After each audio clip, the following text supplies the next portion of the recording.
몇 주 전에 하나님의 울타리 안으로라는 제목으로 사사기서를 살펴보았었습니다. 그때 살펴보았던 사사시대의 가장 큰 특징이 뭐였느냐면 사람들은 저마다 자기 소견에 오른 대로 막 살았고 사사들은 자기 역할을 제대로 하지 못했다는 사실이었습니다. 저마다 사람들이 자기 소견대로 막 산 거죠. 왜냐하면 지도자가 똑바로 서 있지 못하니까 그런 것이죠. 제대로 된 가르침이 없었으니까.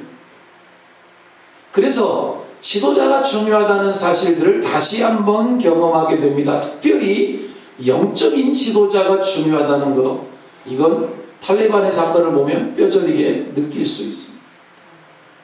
잘못 뽑아놓으면 이상한 짓들을 하게 되고요. 하나님을 대적하는 짓들을 합니다. 하나님께 미움받는 짓들을 골라 합니다. 그리고 그 문제는 지금도 마찬가지입니다. 그래서 지도자 잘 선출되어져야 하는데 잘못된 사람 세워지면 큰일 나는데, 우리가 알다시피 2022년 내년에는 대통령 뽑는 대선이 치러지죠. 연일 여야의 대선 예비 주자들의 이야기가 신문과 방송을 도배하다시피 하고 있습니다. 다들 이렇게 말하죠. 내가 아니면 안 된다. 내가 준비된 대통령감이다. 우리 당이 해답이다. 그러나 우리는 이렇게 생각합니다. 하나님을 두려워할 줄 아는 사람이 해답이다. 하나님을 바로 섬기고 정신 똑바로 박히고 백성을 사랑할 줄 아는, 백성 위에 군림하려고 하는 그런 사람이 아니라, 주장하려고 하는 자세가 아니라 섬김의 자세로 살아가려고 하는 그런 사람이 해답이고 대안이다. 근데 우리 이런 생각을 하죠. 하도 속아가지고 장로님이 되어봐도 역시 아니고 누가 되어봐도 역시 아니니까 우리 이런 생각을 합니다. 누가 돼도 마찬가지다. 관심 없다. 될 대로 되라. 저도 그런 생각을 했던 적이 없는 건 아닙니다. 여러분, 그러면 안 됩니다. 왜냐하면 못된 사람 뽑히면 안 되기 때문이기도 하고, 파수꾼의 영성을 하나님이 교회 위에 주셨기 때문에 그런 것이죠. 다시 말하면 감독하고 파수꾼, 위기가 올 때 나팔을 부는 역할이 교회가 해야 될 역할인 것이에요. 특별히 교회 지도자들이, 성도인 저와 여러분들이 그런 파수꾼의 영성을 가지고 악한 것인가 악하지 않은가, 거룩한가 거룩하지 아니한가 분별할 줄 알아야 하고, 아닌 것은 아니라고 말하고 노는 노라고 말할 줄 알아야 되는 거예요. 또 추석 명절이 다가오니까, 추석 명절만 되면 속이 상하거든요. 그냥 민족적으로 우상 숭배하는 날이니까. 추석이라고 하는 이런 명절, 이런 가진 나라들이 많지는 않아요. 중국과 일본과 한국 몇 개 정도인데, 이렇게 나라적으로 제사라고 하는 이름으로, 이건 엄연한 우상 숭배거든. 사단하게 우상 앞에 절하는 거예요. 그거는 조상을 섬기는 거 절대 아니에요. 그거 다 가짜예요. 근데 이런 일들을 할 때에 이것도 속상한데, 또 하나 프레카드에 전혀 모르는 얼굴들이 도배질하는 걸 보면 또 속도 상합니다. 저 사람들 다 꿈꾸기가 있어서 저렇게 즐거운 한가위 되십시오 그렇게 써놨지만 그 뒤에 나 좀 찍어주십시오. 다 그 소리가 다 그 소리거든요. 그 속에 담겨져 있습니다. 준비도 안 된 사람들도 지도자로 나서면 다 되는 것이냐 생각하는 이러한 시대. 뽑혀서 딴짓하고 하나님 대적하고, 성경도 그것을 증언하고 있습니다. 오늘 룻기서 1장 1절, 사사들이 치리하던 때에 그 땅에 흉년이 들었다. 자, 짧은 본문은 이렇게 간단하게 설명을 하고 있습니다. 사사들이 치리하던, 통치하던, 다스리던 때가 있었는데 그 땅에 흉년이 들었다.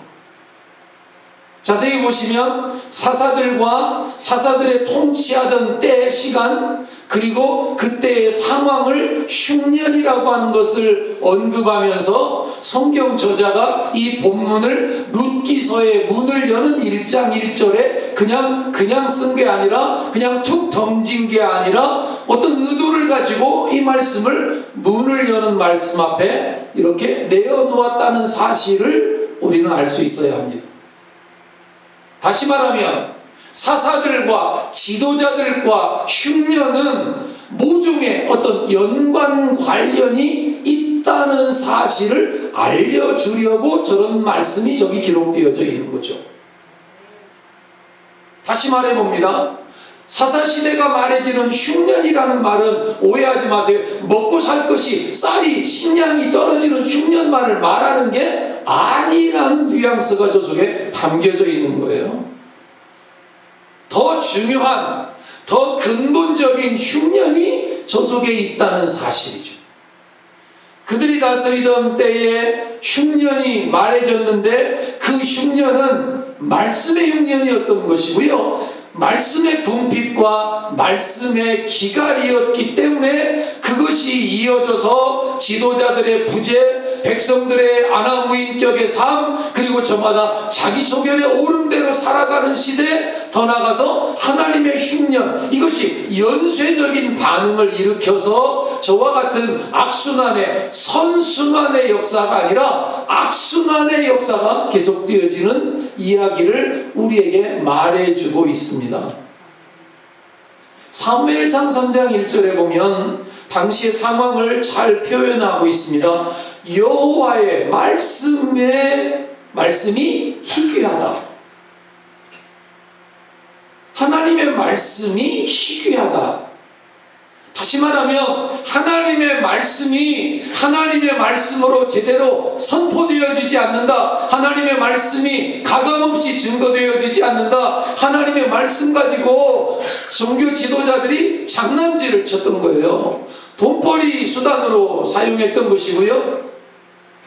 하나님의 말씀 가지고 하나님의 사람을 세우는 게 아니라 자기 사람들을 세우고 하는 이런 일들을 하면서 하나님으로부터 점점 멀어졌습니다. 제대로 된 하나님의 말씀이 없어졌죠. 그러니까 홍수 시대에 마실 물이 없어서 탄식하는 것과 같은 어떤 상황일 수도 있었을 것입니다. 하나님의 말씀이 바르게 증거되지 않으니까, 지도자들에게도 하나님의 말씀이 없으니까 여기 사사들이라고 하는 사람들은 조금 다른 성격을 가지고 있는데요, 이들은 그냥 지도자일 뿐만 아니라 종교적인 지도도 겸해서 하는 이중적인 복합적인 의미를 가지고 있는 사람들인데 하나님의 말씀이 없습니다. 그러니까 믿음에서 이탈하여 세상과 타협하게 되어지는 이런 악순환이 계속 되어졌던 사사시대 이야기였습니다. 그들에게 말씀이 없었습니다. 어떻게 살아야 행복한 삶을 살 수 있는지, 어떻게 사는 것이 바른 삶인지 하나님 앞에서 해답을 제시하지 못했죠. 그러니 백성들은 어떻게 되겠습니까? 자신들의 생각에 옳은 대로 행동할 수밖에 더 있었겠어요? 말씀이 없으니까, 말씀을 모르니까 그냥 사는 거예요. 사람들이 사는 방식으로. 그리고 그런 결과는 백성들을 더 피폐하게 만들고 세상을 더 흉흉하게 만들고, 그러다가 흉년까지 들게 되었는데, 이 흉년은 말씀의 흉년이라기보다는 이제 진짜 흉년이 온 겁니다. 이제 진짜로 먹고 사는 문제가 심각해지는, 어떻게 보면 일종의 하나님의 심판의 성격이 그 속에 담겨져 있다라고 말도 할 수 있겠죠. 그런 와중에 한 가족이 흉년을 피하여 유대 베들레헴을 떠나서 모압으로 이사를 갔던 장면이 나오고, 그들이 떠났던 유대 베들레헴, 여러분, 우리는 그곳이 어떤 곳인지를 압니다. 장차 메시아가 오실 곳이고요, 은혜의 땅, 빛이 있는 곳, 풍성함이 있는 곳, 하나님의 도성, 하나님이 거하시는 도성입니다. 그러니까 임마누엘, 하나님이 거하시는 도성 베들레헴을 떠난 것입니다. 하나님과 함께하는 하나님의 울타리를 벗어나 버리시는 거죠. 떠나버린 거죠. 그 안에 있는 것이 얼마나 복된 것인지를 몰랐기 때문일 수 있을 것입니다. 하나님 안에 있는 것이, 베들레헴 안에 있다는 것이, 하나님의 품 안에, 하나님의 도성 안에, 우리 식으로 말하면 신앙 안에, 믿음 안에, 교회 안에 우리가 살아간다는 것이 얼마나 큰 축복인지를 사람들이 순간순간 놓쳐요. 여러분, 우리 마을에 교회가 있는 것이 얼마나 큰 축복인지 여러분 간증하며 고백할 수 있게 되기를 축원합니다. 우리 마을이 경치 좋고 산 좋고 이런 건 두 번째, 교회가 있으므로 먼저 축복이어야 되는 것이고, 뭐 산 좋은 데 갖고 여기만 있는 게 아니잖아요. 뭐 더 좋은 산도 있잖아요. 물도 더 적은 것도 있고. 그런데 어디 산을 가봐도 이렇게 산 정상에 교회가 우뚝 서서 교회가 많은 사람들에게 생명수를 나눠주는 생명의 공급기관으로 우뚝 자림하고 있는 곳 보기가 흔치 않죠. 남다르죠. 근데 몰라 우리는. 정작 그곳에 사는 사람들은 모르는 거예요. 그 하나님의 은혜를, 그 귀한 은총을, 그 풍성함을. 그리고 그들이 파수꾼의 역할을 제대로 감당을 못했기도 했던 것이죠. 그래서 흉년이라고 하는 것을 막을 수 있는 사람들로 그 엘리멜렉의 가정도, 그리고 다른 가정들도 그 베들레헴에 있었을 것인데, 그들도 세상 사람들하고 별반 다를 바 없는 삶을 살았던 모양이에요. 기쁨과 즐거움이 있는 축복의 땅에 살고 있으면서도 알지 못하여서, 자신들이 원하는 것이 베들레헴의 하나님의 품 안에, 하나님의 도성 안에 있다는 사실을 알지 못하여서, 그러니 기쁨과 즐거움을 찾기 위하여 베들레헴을 떠나서 모압으로 가는 이런 이상한 짓을 하는 것이죠. 모압, 이방의 땅, 우상의 땅. 모세가 옛날에 그 땅을 경고했던 땅이거든요. 말씀의 궁핍으로 인하여서 백성들은 자신의 안목으로 판단하기를 시작한 것이죠. 자신들의 생각으로 베들레헴을 떠나 모압으로 가는 이런 어리석은 행동을 왜 했다고요? 말씀이 없기 때문에.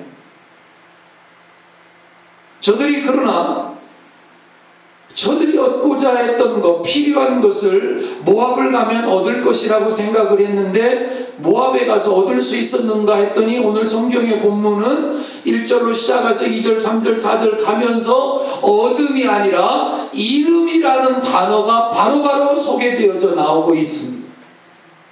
뭔가 얻으려고 했는데, 뭔가 경험하려고 누리려고 떠났는데, 그 다음에 나오는 단어는 얻음은 고사하고 누림은 고사하고 잃어버림, 그것도 철저하게 잃어버림. 아니, 잃어버리는 정도가 아니라 슬픔, 기가 막힌 슬픔. 눈에 넣어도 아프지 아니할 자식들을 다 잃어버림, 남편을 잃어버림, 소망과 꿈을 잃어버리는 이야기가 바로 소개되어져 나옵니다. 왜냐하면 하나님의 품을 떠났을 때, 하나님의 품을 떠난 세상은 결코 호락호락한 세상은 아니기 때문이고, 사단은 우는 사자처럼 삼키려고 우리를 향하여, 교회를 향하여, 저와 여러분들을 향하여 노려보고 있는 그들이 올 것이 왔다, 좋은 먹잇감을 발견한 것이죠. 모압은 하나님의 백성을 미혹하는 땅입니다. 그래서 모세는 모압을 이스라엘과 영원한 원수라고 경고했거든요. 롯과 그의 딸로 인하여 만들어졌던 땅 모압, 암몬 족속. 그 땅이 지명으로, 땅의 이름으로 사용될 때는 모압이라는 땅의 이름이 뭐냐니까 하나님을 알지 못하는 곳, 이거예요. 그냥 베들레헴은 뭐냐면 하나님의 떡집이라는 뜻이에요. 예루살렘이라는 뜻은 뭐냐면 하나님의 평화가 깃들어 있는 도성이라는 뜻이에요. 근데 그런 곳을 떠나서 어디로 간다고요? 하나님을 알지 못하는 곳으로 가요. 죽을 줄 모르고. 이 모압이 인명으로, 사람 이름으로 쓰여질 때는 하나님을 알지 못하는 자들이라는 뜻을 가져요. 그러니까 하나님을 알지 못하는 사람들이 살고 있는, 하나님을 알지 못하는 곳으로 가는 거예요. 롯의 실수와 그의 두 딸의 악행, 롯의 이름 속에 벌써 그 뜻이 있어요. 진리가 가리워졌다, 그런 뜻이거든요. 하나님의 말씀이 가리워졌으니까, 그러니까 이게 이 가정도 무너지고 지도자들도 대책이 없고 세상도 요지경 속에 그런 모습들이 이 속에 등장을 하는 거예요. 사사들이, 지도자들이 가정의 롯이라고 하는 호주가 그 가정의 구성원인 두 딸들이 계속 악행, 백성들에게 삶의 비전과 성경적 삶의 해답을 제시하지 못하니까 이런 일들이 벌어지고 있구나, 성경이 오늘 보여주고 있는 거죠. 저는 전에 타지키스탄을 제가 다녀왔잖아요. 아프가니스탄을 직접 가보진 못했는데 바로 강 건너가 아프가니스탄이더라고. 경계예요. 강을 사이에 두고 저쪽은 아프가니스탄, 여기는 타지키스탄인데 거기에 장이 열리더라고. 장이 열려. 장이 열릴 때는 서로 오고 가요. 그러니까 아프가니스탄 사람들이 물건을 가지고 넘어가기도 하고 타지키스탄 사람들이 그 장으로 오기도 하고 이래서 그때만큼은 비자 없이도 이렇게 오고 가면서 물건을 통용하는데 거기 산악지대인 거 맞아요. 산악지대. 근데 그 타직 땅도 그렇고 아프가니스탄도 그렇고 여전히 종교라고 하는 이름으로 어둠의 세력들이 다스리고 통치하고 있는 땅이죠. 그러니까 백성들 당연히 진리를 알지 못하고 하나님을 알지 못하는 곳이니까 삶이 당연히 어둠이죠. 말씀이 가리워지고 진리가 가리워진 베들레헴에 사는 이 가정. 그런데 이 엘리멜렉의 가정을 소개하는데 엘리멜렉의 이름이 뭐냐면 한번 큰 소리로 따라해 보실래요? 하나님은 왕이십니다. 이름이 그거예요. 하나님은 왕이십니다. 엘리멜렉이라는 사람의 이름의 뜻이 뭐냐면 하나님은 왕이십니다. 하나님은 나의 왕이고 우리 가정의 왕이고 나의 주인이십니다. 이런 뜻이거든요. 그러니까 이름의 뜻을 보면 아마 모태신앙이었을 거예요. 그의 어머니가 이 아들의 이름을 그렇게 지어준 거죠. 너에게 있어서 왕은 하나님이다. 너 하나님을 왕으로 모시고 살았으면 좋겠다. 이렇게 이름을 짓는 거잖아요. 부모가 자식의 이름을 지을 때. 근데 어찌된 여는지 하나님이 왕이 아니고 자기가 왕이고 하나님 안에서 즐거움을 찾지 아니하고 하나님의 품 안을 떠나기로 하고 엉뚱한 곳에서 행복이 있는 줄 알고 엉뚱한 곳을 찾아가다가 결국은 엘리멜렉이라고 하는 이름대로 살지도 못하고 비명에 갔죠. 엘리멜렉과 나오미 가족은 나오미라는 이름도 마찬가지거든. 나오미라는 이름도요 하나님의 기쁨이라는 뜻이에요. 근데 그들이 베들레헴을 떠나서 모압으로 갔더니 거기서 또 다른 행복을 경험하는 것이 아니라 행복을 무언가 얻음을 뭔가 플러스의 은혜를 누리려고 갔는데 뻔하죠. 결과는 얻는 것은 고사하고 있는 것까지 다 일고 털털 털리는 거죠. 해답은 나와 있는 거예요.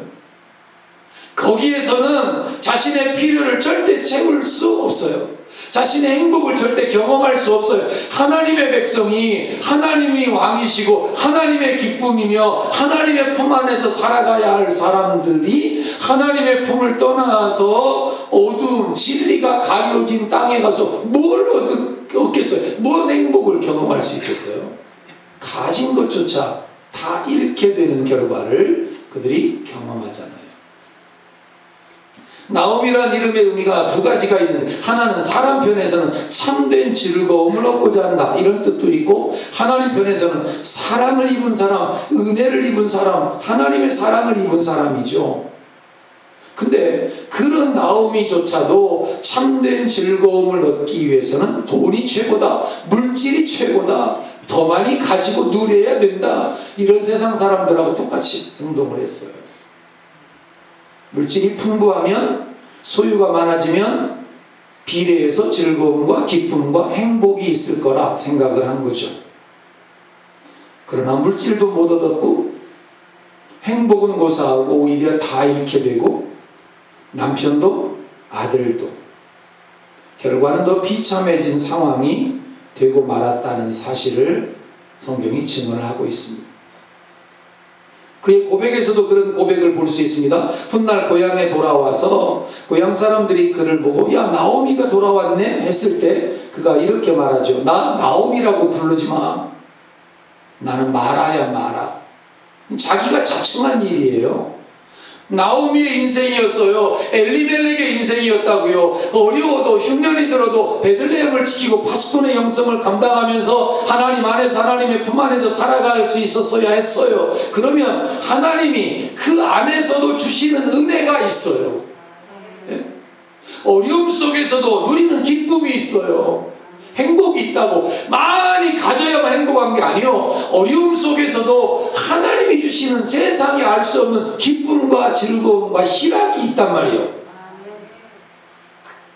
그 힘으로 우리는 살아가는 거잖아요. 예수 믿는 사람들은 사실 우리가 다른 세상 사람들처럼 막 많아가지고 뭐 넘쳐서 막 그래서 행복한 것이 아니라 작은 걸 가지고도 우리는 행복을 경험하고 하나님을 경험하고 하나님의 은혜를 누리고 막 하잖아요. 주일날 오후에 지난 메타세 콰이어 길에 가서 버스킹 찬양을 4주째 계속하고 있습니다. 근데 거기 우리에게 무대를 제공하신 분에게 감사해서 포도 한 박스를 가지고 가서 나누어 드렸습니다. 그랬더니 어떻게 알려졌는지 그 지난해도 그 이봉교회 목사님은 주는 거 좋아한다고 소문이 났더라고요. 그분이 집사람한테 그랬답니다. 아니 뭘 자꾸 그렇게 주어서 손해가 날 텐데 왜 자꾸 주기만 하냐고. 주는 기쁨을 모르는 거죠. 나누는 행복이 뭔지를 모르기 때문에 그런 거죠. 하나님 안에서 나오미의 상황이 더 괴로워졌습니다. 기쁨과 즐거움 다 잃어버렸습니다. 세상에 그 어떤 것으로 얻어지는 것이 아니라 하나님 안에 있을 때 기쁨과 하나님 안에 있을 때 즐거움과 하나님 안에 있을 때 감사가 생겨나는 것인데, 하나님을 떠나고 나서 그런 걸 얻으려고 발버둥 쳐봤던들 아무런 유익이 없었던 거죠. 하나님 안에 있으면, 말씀 안에 있으면, 하나님의 교회 안에 있으면 자연스럽게 얻게 되는 결과죠. 태초에 아담과 하와가 살았던 곳이 여러분 어딘지 아시죠? 에덴입니다. 에덴. 에덴이라는 말의 의미가 바로 기쁨이라는 뜻이고요. 에덴 동산이라 우리가 부르잖아요. 에덴 동산. 근데 에덴 동산이 우리 여기 뒷동산 이런 동산이 아니라 사실은 에덴이라고 하는 하나님의 나라입니다. 나라. 에덴이란 나라를 하나님이 만드셨고요. 하나님은 왕이시고 백성은 아담과 하와고, 그들이 살아갈 삶의 법칙은 나라가 있으면 헌법, 명령, 법칙, 규례 이런 것들이 있어야 되는 것처럼 하나님의 말씀이 그들의 삶의 법칙인 것이거든요. 원래 하나님의 나라예요. 사단의 나라 안에 하나님의 나라를 하나님이 세우신 것이거든요. 하나님이 통치하는 나라.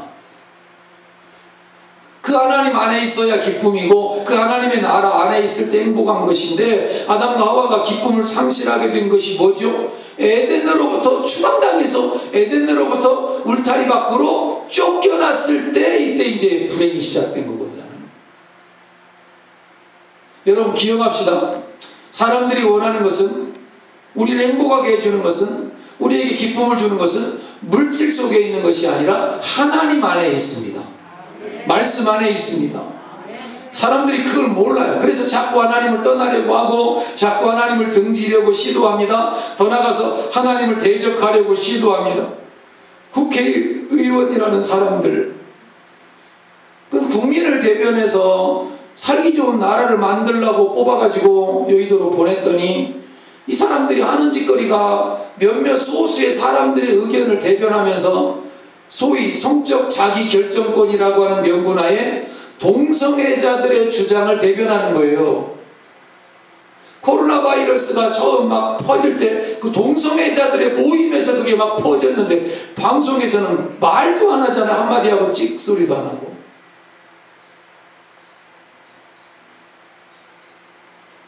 그들의 법은 평등 차별 금지에 관한 법률, 이런 걸 만들려고 기를 쓰는 거죠. 그건 동성애를 조장하는 거예요. 아주 망하려고 작정하는 거고, 소돔과 고모라 땅이 동성애 때문에 망한 거 여러분이 아시잖아요. 그거 하나님이 가장 싫어하는 악행이거든. 남자가 남자와 결혼하고 여자가 여자와 결혼하고 학문으로 성적 교통을 이루고 이런 세상에 망할 짓들을 하는 것들을 법률로 정당하다고 하자는 거예요. 그리고 그런 거를 교회에서 안 된다, 그런 거 잘못됐다, 이런 거 가르치지 못하도록 하자는 거예요. 학교에서든지 말도 못하게 하자. 왜? 소수의 인권을 보호해야 된다. 아니죠. 그런 거 잡아 감옥에 가둬야지. 보편적 사회 체계를 파괴하려고 하는 독소 조항을 지도자들인 친구들이 만들어가지고 제안을 해서, 특별히 여기 대전에 사는 저 의원이 그 소속이 민주당 아닙니까? 근데 이번에 어떤 사람이 저한테 와서 민주당에 입당을 하라는 거예요. 저보고 민주당에 입당 좀 해달래요. 그래서 나는 민주당도 아니고 한나라당도 아니고 나는 하나님 당입니다. 난 못합니다. 그런데 서운한 표정을 짓더라고요. 서운한 표정을 짓거나 말거나 내가 왜 어느 당에 입당을 해야 되고, 그리고 그러면 자기가 나가면 이제 뭐 잘 뭘 통치하고 다스리고 뭐 좋은 나라를 만들 것이라고 이야기를 합니다마는 그런 법안 하나도 못 막는데 뭐.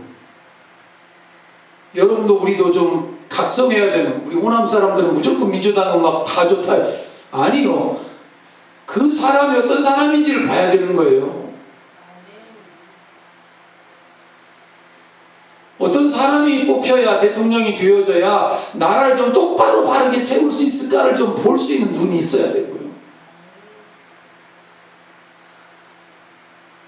하나님을 떠나고 하나님을 등지고 대적하면 얻는 것이 아니라 다 잃게 되고 마는 건데, 지도자들이 그런 일을 막 하려고 앞에서 저런 난리를 치니까 관심도 없어요. 교회들도 성도들도. 그러나 감사하게도 오늘 CE 같은 곳에서 그런 차별금지법에 대해서 이야기하고, 양정교 목사님 또 그런 걸 또 강의도 하고 말씀도 전하고 또 대변도 하고 한 이런 사람들, 소수에 깨어있는 사람들이 있음에 참 감사하죠.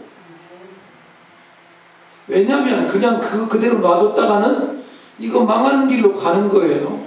다른 말로 말해볼까요? 흉년으로 가는 거예요. 흉년으로. 기근으로 가는 거예요. 어떻게 되죠? 흉년이 친구가 돼요. 사망이 이웃이 되고 어둠이 아니라 이름이 일상의 삶이 되는 날이 온다니까. 그냥 내버려 두면, 가만히 놔두면 슬픔이 우리의 동무가 되는 날이 오게 되는 거예요. 그럼 해답은 뭐냐? 깨어 있어야 하고 하나님께로 돌아와야 하는 것이죠. 그리고 교회는 파수꾼의 영성을 가지고 안테나를 켜고 볼 수 있어야 되는 거죠. 지켜보고 독소조항 잘못된 것이 있는지 아닌지를 말해줄 수 있어야 하는 것이고요. 코로나 그 백신 안에 거의 칩이 들어있다고 누가 그딴 소리를 해요? 여러분 그거 믿고 또 우리 교인들 중에 안 맞는 사람 있어요? 자녀들 중에? 거짓말 하지 말라 그래요. 하나님의 품 안으로, 하나님의 말씀 앞으로 돌아오면 살고, 돌아오면 이미 예비되어 있고, 돌아오면 이름이 아니라 어둠이 되고 슬픔이 아니라 행복, 기쁨이 되는 건데, 예루살렘으로 하나님의 은혜의 품 안으로 돌아온 나오미와 룻을 하나님이 다시 책임져 주시잖아요. 외면치 않으시고, 이런 못돼 먹은 것들 이루지 않으시고 그 품에 안아주셔요. 그리고 책임져 주셔요.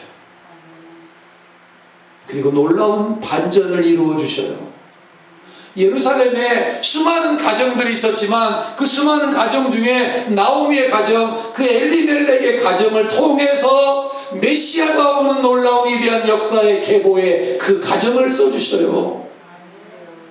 저와 여러분의 가정들이, 우리 자녀들이, 자녀손들이 그런 가정들, 그런 가문들, 그런 영적 계보를 써가는 가정들이 될 수 있게 되기를 주님의 이름으로 축원을 드립니다. 비록 우리는 좋은 집 못 짓고 크지 못하고 많이 누리지 못한다고 할지라도 하나님을 모신 가정. 어제도 오영수 삼촌의 가정의 집에서 예배를 드릴 수 있어서 얼마나 감사했는지 모릅니다. 어제 사정은 이렇습니다. 어제 친구 장로님의 아들이 결혼식이 있어서 그래서 결혼식에 저랑 안피디랑 집사람이랑 가서 이제 결혼식 시방을 촬영을 했습니다. 그 박영락 장로님이 저하고 중학교 동창이거든요. 근데 우리 교회 리모델링 하는데 많이 애써주시고 그래서 너무 감사하고 동창이기도 하고 그래서 가서 이제 촬영을 해가지고 다 하고 나서 맨 늦게까지 하고 이제 식사를 하고 그리고 마산에서 오신 우리 전도사님 가정에 우리 포도밭도 좀 보여드릴 겸 별 볼 일 없지만 풀이 막 우거졌다고 나보고 뭐라 합니다. 목사님 뭐 하신 지가 잘하는 걸 내가 어떻게 막았어 그거를 조금만 있으면 금방 자라는 그래서 이제 포도를 몇 박스 좀 드리고 싶어서 이제 오시라고 그래서 오셨는데 그래서 거기서 포도를 몇 박스 따고 한 뙤약볕에서 너무 더워서 그래서 이제 전주에 좀 갔다가 이제 집으로 되돌아오는 길인데 전화가 때리러 왔어요. 우리 부녀회장님이 막 기쁨으로 달려왔고 그 소식을 들으니 또 조용자 권사님이 또 기쁨으로 막 사택에 달려왔다는 거죠. 집을 새롭게 리모델링하고 자녀들이 있는데 예배드리기를 원한다. 아멘이죠.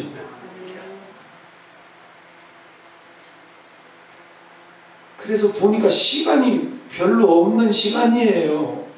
지금 내가 전주로 다른 일을 보러 가는 중인데 그래서 일을 하나 보면서 또 기독 서점을 찾아가서 또 찾는데 잘 없어요. 기독 서점들이 이제 성도들이 잘 안 찾아가니까 거의 없어요. 그래서 겨우 찾아가지고 갔는데 시간이 1시간 남짓 남았더라고. 예수병원 근처까지 갔는데 그래 가서 하나 액자를 하나 예쁘게 마음에 드는 걸 이제 골라가지고 거기 유봉교회라고 써야 되는데 그거 쓸 시간도 없어서 그냥 온 거예요. 나중에 내가 다시 써서 붙여줄게요. 그래 포장을 하는데 이분의 손놀림이 막 더딘 거야. 나는 그냥 막 가슴이 타가. 그래서 내가 도와줘가지고 포장을 같이 한다고 핸드폰을 거기다 놔두고 포장해갖고 그냥 핸드폰 놓고 와버렸잖아. 오다 보니까 뭐가 없어. 핸드폰이 없어. 그래서 차를 공중전화 부스에 세워놓고 공중전화 찾으려니까 또 없습니다. 이거 요즘엔 다 핸드폰으로 다 돌이켜가지고 아예 시내 공중전화가 거의 없더구만. 그런데 어떻게 공중전화를 하나 찾아가지고 그걸로 아들한테 전화해서 나 저 핸드폰 놓고 왔는데 좀 네가 좀 가서 찾아왔으면 좋겠다. 나는 가서 빨리 예배를 드려야 되니까 예배 시간에 늦지 않게 해야 된다. 그래가지고 트럭으로 140km 몰고 왔잖아요. 트럭이 막 날라서 왔으면 날라서. 그러면서도 감사함이 있었습니다. 마음에. 예수 모신 가정 하나님 되게 도와주시고 그리고 하나님과 함께 저 영원한 천국을 경험하는 그런 복된 가정으로 하나님 반드시 역사해 주시도록 기도했는데 예배할 수 있다. 같이 하나님 앞에 기도할 수 있다고 하는 게 얼마나 큰 행복이에요. 하나님께로 돌아오면 하나님이 예배하시는 은혜가 있어요. 거기 갔더니 루시라는 이 며느리 하나님이 붙여주었으면 다행히 그리고 돌아왔더니 보아스라고 하는 사람을 붙여줍니다. 사람들을 붙여줍니다. 하나님이 좋은 사람들을 만나게 하는 거. 그래서 사람을 통해서 하나님 일하시는 것이니까 사람을 통해서 그 보아스라고 하는 사람은 유력한 자라는 뜻입니다. 힘이 있는 자라는 뜻입니다. 뿐만 아니라 마음이 부유하고 신앙이 신실한 사람이었습니다. 모범적인 사람이었죠. 가난한 사람의 형편을 이해할 줄 아는 사람들이었습니다. 하나님 예배해 놓으시고 돌아오며 그래서 장로들과 백성들의 축복 속에서 보아스와 룻이 결혼을 합니다. 그리고 아들을 얻습니다. 그 아들이 오벳이라는 아들을 얻게 되고 오벳은 다윗의 아버지인 이새를 낳습니다. 그리고 이새는 여러분이 알다시피 위대한 다윗 왕을 낳습니다. 그리고 그 계보로 예수 그리스도가 이 땅에 구원자로 옵니다. 하나님께서 말씀 안으로 돌아온 한 가정, 말씀 안으로 돌아온 두 여인, 세상적으로 볼 때 별 볼 일 없는 가정, 별 볼 일 없는 여자, 별 볼 일 없는 이 사람들을 통해서 놀라운 반전의 역사를 써가시는데 어찌 이게 이 사람들의 이야기만이겠어요? 저는 우리 교회가, 우리 마을이 이런 놀라운 반전의 역사를 경험하는 축복의 모토가 되고 축복의 통로가 되어지기를 소망합니다. 그래서 어제도 말씀을 전하면서 거룩한 성 예루살렘의 제비부패 거하게 된 가정의 축복을 이야기하면서 우리 마을 위봉산성을 앞에다가 거룩한이라는 단어를 나는 붙이고 싶다. 거룩한 위봉산성. 왜? 거룩한 하나님의 교회가 있기 때문에 거룩한 거죠. 아멘 좀 크게 해요. 말씀 마칠 시간이에요. 하나님을 만나면 거룩이라는 단어가 붙어요. 보세요. 똑같은 사람이요. 저와 여러분과 말씀 똑같은 사람이야. 근데 우리는 이름이 달라. 성도야, 성도. 왜냐하면 하나님이 우리 안에 있고 우리가 예수를 믿으니까 하나님을 믿는 거룩한 백성이라는 이름이 붙는 거예요. 그래서 성도요. 이 건물, 그냥 건물이요. 그러나 우리가 이곳에 하나님을 모시고 예배하고 하나님을 섬기니까 성전이요. 거룩한 장소가 되고 성소가 돼요. 요거 마이크. 이거 제나이저 독일에서 만든 거거든요. 근데 이 마이크라고 하는 거나 이런 모든 것들, 여기 보이는 스피커나 여기 있는 모든 것들이 뭐가 되냐면 하나님의 전에 바쳐져서 하나님을 향하여 예배하는 데 쓰여지고 하나님의 나라를 위하여 쓰여지니까 성물이라는 이름으로 바뀌어요. 그럼 하나님의 백성들이 살고 하나님의 교회가 있고 하나님의 영광의 기관이 있는 이 도성의 이름은 뭘로 바뀌어야 될까요? 그렇죠. 거룩한 성으로 바뀌어야 되는 거죠. 거룩한 성. 거룩한 성, 위봉산성. 예루살렘. 우리 원하는 것이 하나님 안에 있습니다. 우리의 필요가, 행복이, 미래가 말씀 안에 있습니다. 하여서 우리가 어떤 어려운 일을 만난다고 할지라도, 우리가 어떤 일을 닥친다고 할지라도, 신앙생활 하다가 어려움과 난관을 만나는 일이 있다고 해도 절대로 하나님을 떠나거나 등지거나 대적하면 안 됩니다. 절대로 포기해도 안 되고요. 그럴수록 더욱더 나는 결단코 하나님 품 안에서 살아가겠습니다. 나는 하나님이 전부입니다. 선언하고 믿음으로 살면 하나님이 책임져 주실 것입니다. 하나님이 예비하신 은혜로 이끄실 것입니다. 사람의 마음을 움직이는 거 순간이요. 하나님이 하시면 확 뒤집어버려요. 말씀의 결론을 드립니다.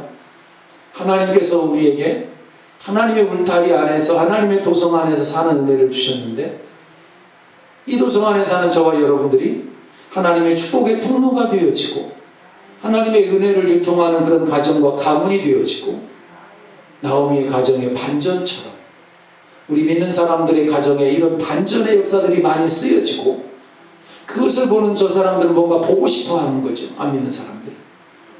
그래야 하나님께로 나올 수 있거든요. 그래야 웹스마을이 될 수 있으니까. 그런 반전의 현장에 우리가 모두 다 쓰임받는 우리 교회가 특별히 주도적인 역할을 감당하는 그런 남은 삶이 되어질 수 있기를 주의 이름으로 축복합니다. 좋으신 아버지 하나님 감사합니다.